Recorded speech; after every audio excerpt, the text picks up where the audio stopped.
Baik, bismillahirrahmanirrahim. Assalamualaikum warahmatullahi wabarakatuh.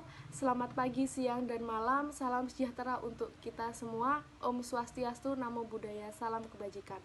Pertama-tama, perkenalkan, saya Iftitah Noranza Afiro. Saya di sini selaku ketua kelompok sekaligus moderator.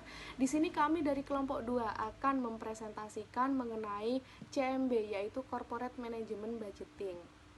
Di sini saya akan membahas yang pertama, yaitu apa sih corporate management budgeting. Kawan-kawan pasti nggak asing dengan kata-kata corporate. Corporate itu adalah perusahaan, sedangkan budgeting adalah suatu anggaran atau anggaran.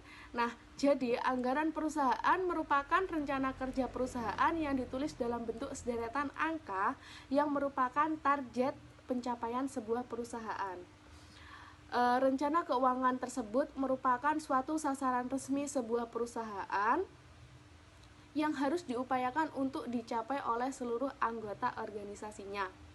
Langkah-langkah positif yang harus diambil organisasi untuk merealisasikan apa yang direncanakan dalam anggaran manajemen perusahaan tersebut. Itulah yang ditulis oleh Rudianto dalam bukunya yang berjudul Penganggaran. Baik, selanjutnya akan dilanjutkan oleh kelompok kami. Perkenalkan, nama saya Karisa Nuraulia Kamalia, NIM 194. Saya akan melanjutkan presentasi dari teman saya, yaitu pengertian Corporate Management Budgeting. Dari pengertian di atas dapat disimpulkan bahwa pengertian anggaran manajemen perusahaan atau Corporate Management Budgeting tidak berbeda jauh dengan anggaran, yaitu sebagai berikut. Yang pertama, anggaran manajemen perusahaan merupakan suatu rencana kerja. Yang kedua, anggaran manajemen perusahaan bersifat formal, artinya anggaran tersebut disusun secara sengaja dan bersungguh-sungguh dalam bentuk tertulis. Yang ketiga, anggaran manajemen perusahaan harus bersifat sistematis, artinya anggaran disusun dengan berurutan dan berdasarkan suatu logika.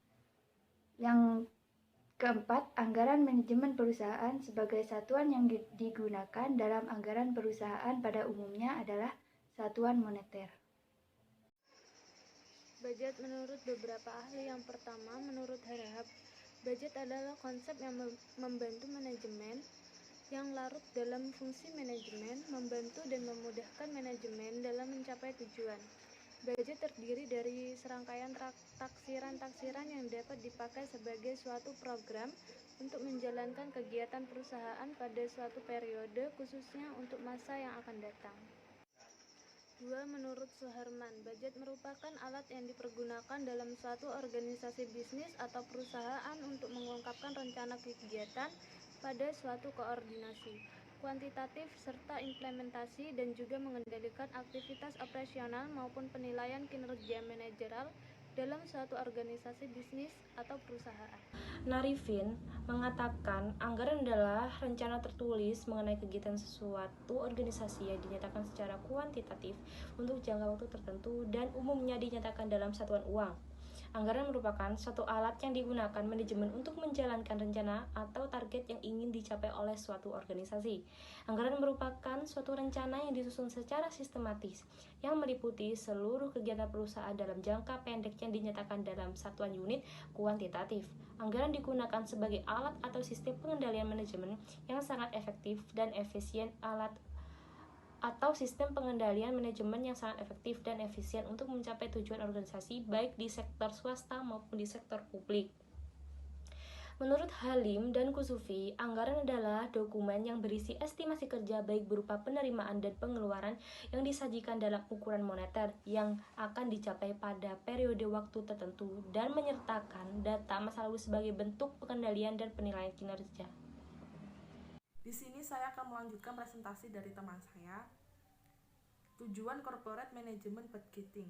1. Dalam bidang ekonomi adalah untuk menaikkan tarif hidup di masyarakat. 2. Untuk sistem mekanisme penyusunan anggaran harus dimengerti, dilakukan dan didukung. 3. Menentukan kegiatan-kegiatan yang paling profitable yang akan dilakukan. 4.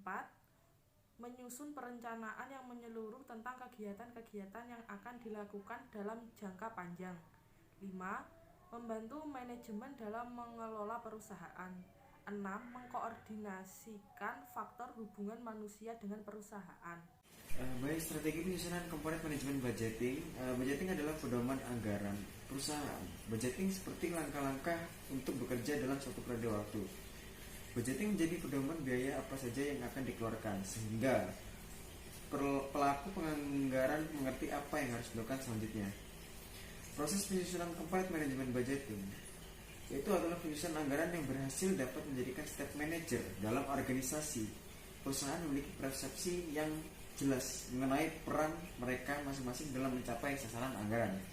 Menurut Mardiasmo 2009.269 mengatakan tahap penyusunan anggaran adalah sebagai berikut. 1. Penetapan sasaran oleh manajer atas. 2. Pengajuan usulan aktivitas dan tafsiran sumber daya yang diperlukan untuk melaksanakan aktivitas tersebut oleh manajer bawah. 3. Review oleh manajer atas terhadap usulan anggaran yang diajukan oleh manajer bawah. Dan keempat, persetujuan oleh manajer atas terhadap usulan anggaran yang diajukan oleh manajer bawah. Strategi penyusunan corporate management budgeting menurut buku Manajemen Control System yang diterbitkan oleh Robert N. Anthony and Vijay Govindarajan 2005 menyatakan bahwa ada dua pendekatan dalam proses penyusunan anggaran atau budget, yaitu 1. Top down atau atas ke bawah, dan bottom up yaitu bawah ke atas. Pendekatan ketiga yang merupakan gabungan antara kedua pendekatan tersebut disebutkan pendekatan partisipatif. Pendekatan top down menempatkan atasan sebagai penyusun anggaran dan bawahan sebagai pelaksanaan anggaran yang ditentukan oleh metode tersebut. Kemudian pendekatan ini memungkinkan atasan untuk merencanakan dan mengakumulasi anggaran sehingga waktu yang memaksimalkan sumber daya yang ada untuk mencapai target dan yang telah ditentukan. Akibat penerapan pendekatan top down memiliki titik lemah, yaitu atasan kurang atau tidak mengetahui kepastian dan hambatan pada bawahan selaku pelaksanaan anggaran sehingga target yang ditentukan terlalu tinggi dibanding kemampuan yang dimiliki pelaksanaan anggaran. Di sini saya mau melanjutkan presentasi dari teman saya. Tahap dan kerangka penyusunan rencana strategis. 1. Perumusan nilai perusahaan. 2. Analisis keunggulan, kelemahan, kesempatan, dan ancaman. 3. Penentuan arah, sasaran, dan strategi. 4. Identifikasi program dan proyeksi keuangan.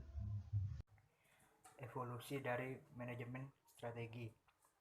Menurut Glob, Kaufman, dan Welek pada tahun 1982, ada 4 fase evolusi manajemen strategis.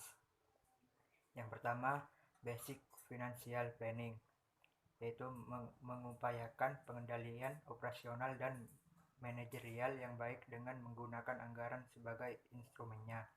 Yang kedua, forecast based planning, mengupayakan sistem perencanaan yang lebih efektif untuk mencapai pertumbuhan perusahaan dengan memperkirakan keadaan masa depan untuk waktu yang lebih lama.